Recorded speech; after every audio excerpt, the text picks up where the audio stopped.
Pilipinas, mas bongga daw ang pinapadala sa minor pageant kaysa sa major pageant.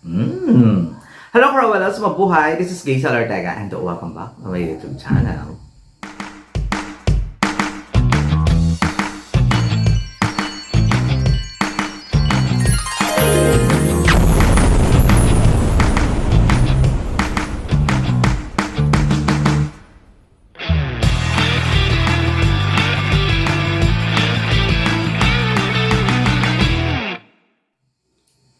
Hello! Kamusta po kayong lahat? Good morning, good afternoon, good evening. Anong mga oras kayo nanonood sa akin ngayon? Maraming pong salamat. Sa mga bago ko dyan subscriber, to viewers, thank you so much sa support. Sa mga hindi pa po dyan nakasubscribe, please subscribe my YouTube channel, Gaysel Ortega Cruella in Pageantry, and click the notification bell below para updated kayo when it comes na maglabas ako ng aking mga video.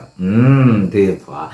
Siyempre, sa ngayong 2024 ay talagang nakakaloka talaga. Yung mga minor pageant ay mostly mga Pilipina ang ipinapadala ng bonggang-bongga. At talagang congratulations sa mga Pilipina nating lumalaban sa mga minor international beauty pageant. At saka sa major beauty pageant ay mukhang maliligwak tayo at mukhang hindi talaga umaarangkada. At talagang, ano ba yun? Alam mo yun, parang ayaw umabot hanggang sa dulo ng kompetisyon. Di ba? I-consider natin yung minor pageant,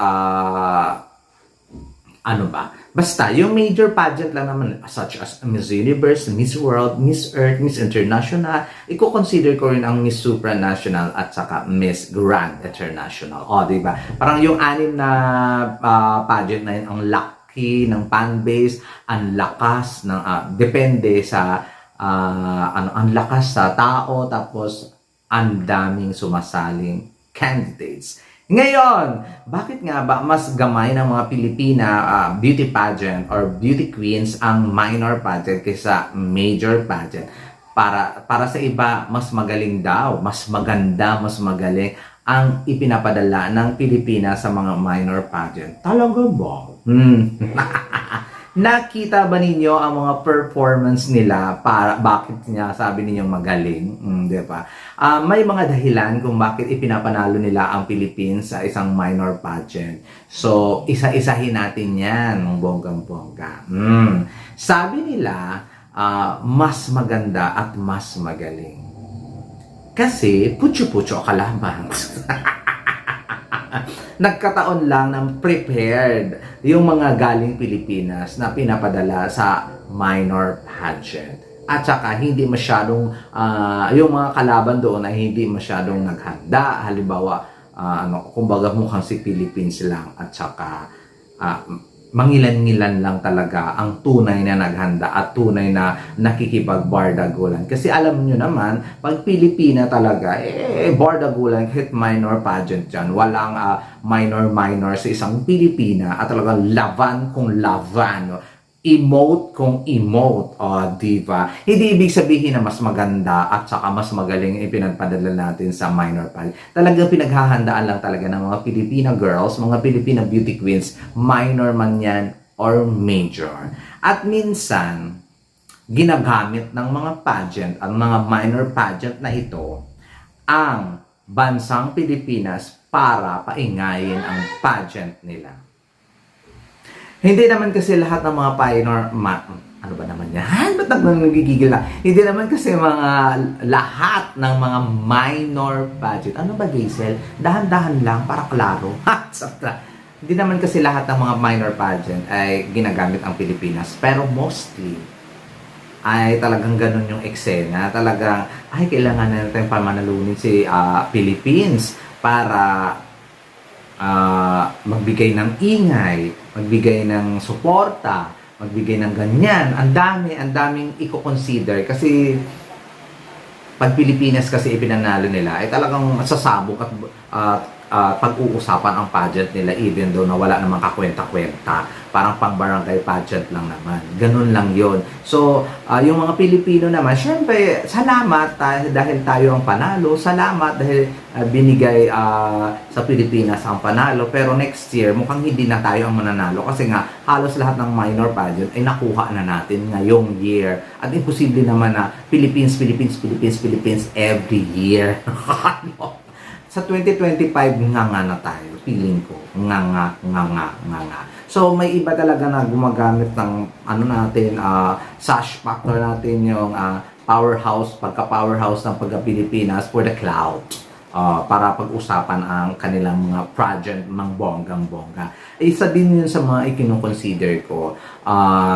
Isa pa na sinasabi nila, sobrang galing daw ng mga Pilipina at ang gaganda na pinapadala sa mga minor pageant. Hindi ako naniniwala doon. Naniniwala ako naman na lahat sila magaganda, pero hindi sobra. Naniniwala ako na magaling yung mga Filipina beauty queen, pero hindi sobra. Nakikita naman ninyo sa mga performance, nakikita naman ninyo sa mga galawan nila na very pang-barangay din.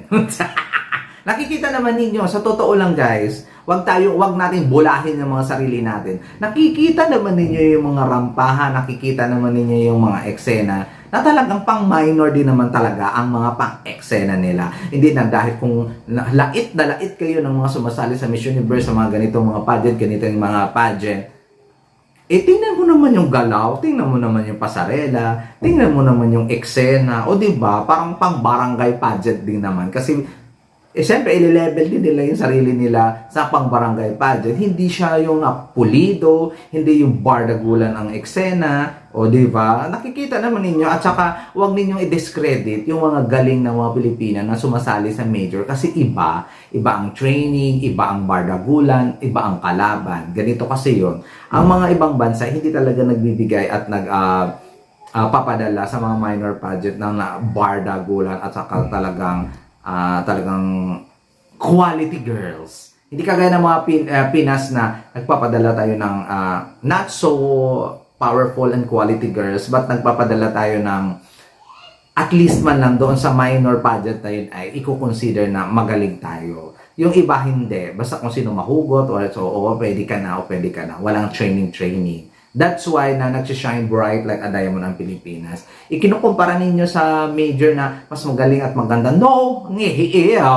My gosh! Ilaban mo yan sa Miss Universe Philippines, yung mga nananalong lahat ng mga nanalo sa minor pageant, ilaban mo yan sa Binibining Pilipinas, ilaban mo yan sa Miss Universe Philippines, ilaban mo yan sa Miss World Philippines. Maliligwak yan. Alam mo kung bakit? Kasi yung quality ng mga girls ay talagang pang barangay lang din, pang minor lang din talaga.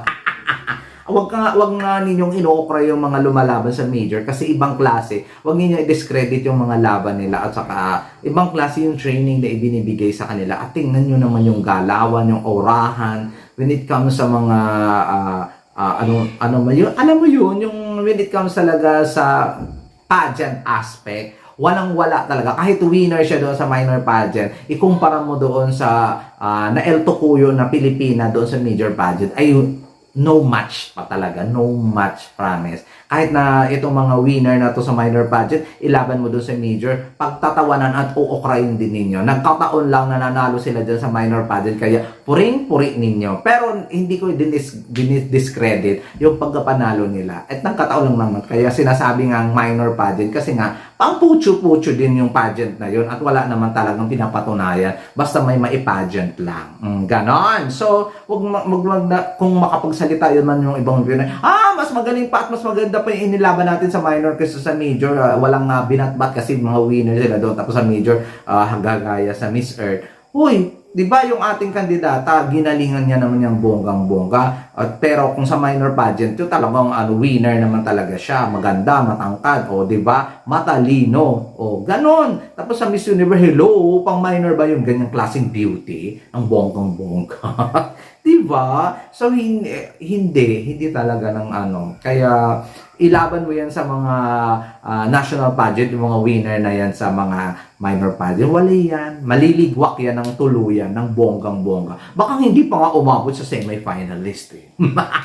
Pero magagamit nila yung pinanalunan nilang corona internationally sa minor pageant bilang credential, bilang experience para lumaban sa mas malaking pageant, sa mas major pageant. Ayun naman yung kagandahan. Magagamit mo yun yung experience mo doon sa kung paano mo ipanalo.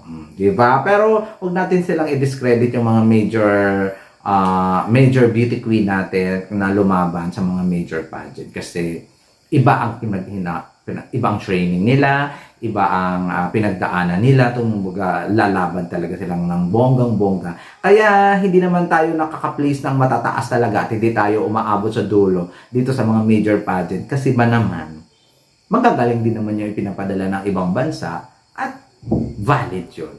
Di ba? Magagaling yung pinapadala nila mas mga kabog, mas mga may experience, mas maganda. Di ba? Sabihin na natin mas maganda kasi totoo naman. Mas barbihan ang mga nilalaban ng mga ibang country dito sa mga major pageant. Kumbaga, handang-handa din naman sila. Naghanda ang Pilipinas, naghanda din sila. Kung hindi mo na lang ang Pilipinas, better luck next time. Huwag masyadong pilingera at self-proclaim nga powerhouse. Di ba? Diba? Ganon. So, ayun lang ang aking masasabi dito sa mga fans, pageant fans. Hindi ko naman didiscredit na nanalo tayo sa mga minor pageant, pero wag ninyong okrayin yung mga major beauty queens natin dahil lang hindi sila umabot sa gusto ninyong mangyari, na hindi sila umabot doon sa dulo ng kompetisyon. Ayun. Maraming salamat guys sa inyong suporta sa akin. This has been Gazel Ortega, ang major vlogger ng pageantry. Charot lang. Self-proclaim. Nakakaloka. O, diba? Marami na namang maghahana sa akin. Kaya iyan ang aking opinion, views and opinion sa sinasabi ninyong mas magaling pa ang mga beauty queen sa minor kaysa major. Talaga ba? Palakarin mo nga kung naiiwan yung paa. Hindi ko naman alam kung sino-sino sila. Pero, talaga ba? Yun lang ang aking masasabi. Pero congratulations sa mga Pilipina na nag-uwi ng mga international crowd. I love them all. At sana pag may balak silang sumali sa isang major pageant, talagang ipakita nila na nanalo sila ng corona sa international beauty pageant. Oh, there you go. Maraming salamat. This has been Gazel Ortega. Paalam na talaga.